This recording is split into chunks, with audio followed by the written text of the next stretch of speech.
This video is going to move on to the ethical side of marketing and how ethics is a considerable influence on marketing.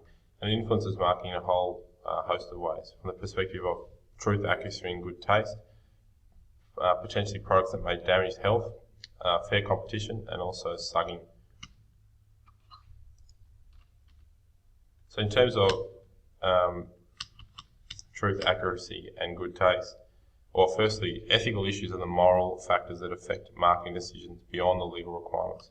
We've referred to ethics already in operations, we've referred to ethics already in finance. Now ethics is going to play a part in marketing. So in terms of, we've been looking at the Competition and Consumer Act as well. Now ethics stands alongside the Competition and Consumer Act, and some strategies undertaken by marketing executives could be in breach of the Competition and Consumer Act and also be unethical. So be in breach of these moral factors. But some strategies undertaken by marketing executives could just as easily be within the bounds of the Competition and Consumer Act and considered to be okay, but in actual fact are considered to be unethical. So they're morally, by some people anyway, judged to be inappropriate. Some marketers may decide not to do something that is legal because they think it is morally wrong.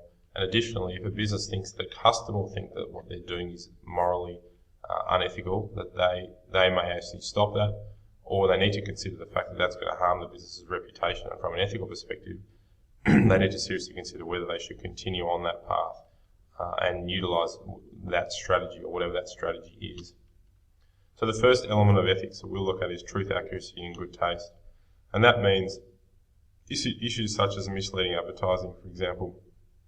Is the advertising accurate, or is it in fact designed to mislead? And unfortunately, there are loopholes and grey areas that businesses may potentially exploit, and they could undertake marketing activities that may well be inaccurate and may well mislead the customer. And ethical considerations may influence marketers to be more truthful and accurate. So marketing executives need to consider the campaigns that they're undertaking or the strategies that they're using. They may well be legal, but are they actually truthful? Are they accurate? And are they potentially going to have a negative impact on the image of this particular business? So for example, the main unethical marketing practices include concealed facts, so not giving the whole story, exaggerated claims, vague statements, and an invasion of privacy. And it's the one thing about ethics is it is highly subjective. What one person might find offensive, someone else might not. So there's two examples there, for example, that you can see. Just move the video for a second. So this one down here, the only thing that cooks better is a woman, was an advertisement I found that's in the United States. Now clearly, I think most people would find that highly unethical and offensive. And over here you've got an advertisement by Reebok that says cheat on your girlfriend, not on your workout. Some people might think the image there is a bit seductive and inappropriate, and also that a claim like that is considered to be quite unethical. So in terms of truth, accuracy and good taste, there's a couple of examples there which you might say are not in good taste and therefore you could consider to be fairly unethical. In the context of products that may damage someone's health, one of the main ethical influences relates to that particular type of unhealthy products and how they are being marketed. There are usually laws that affect the production and promotion of such goods, but there are many areas that are unregulated in relation to damaging goods. We'll look at this in more detail in class. The one I think is always the best example, excuse me, in relation to damaging your health is things like fast food and how those fast foods are advertised.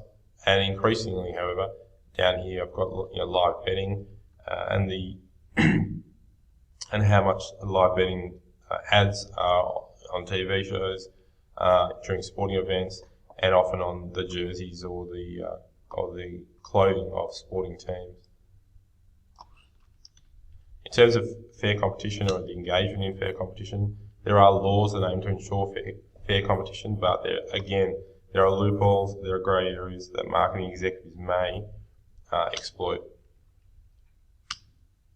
So some examples of unfair competition could be large chains temporarily setting unrealistically low prices to drive down to drive smaller competitors out of the market.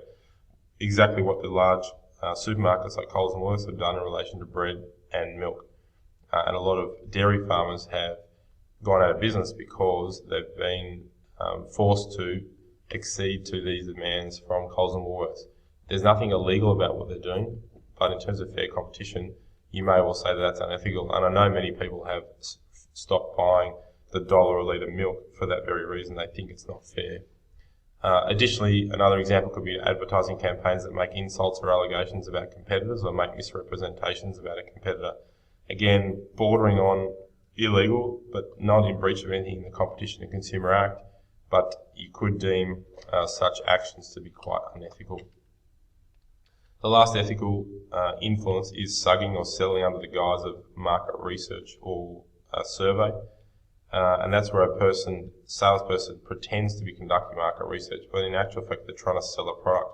Again, there's nothing illegal, they're not breaching the Competition and Consumer Act, but is it really ethical to ring someone up to look like you're undertaking market research, but in actual fact it's found that you're really trying to sell a product? And it's, there's an invasion of privacy in that particular example. So they're the key ethical considerations. And the next video will move on to the next chunk.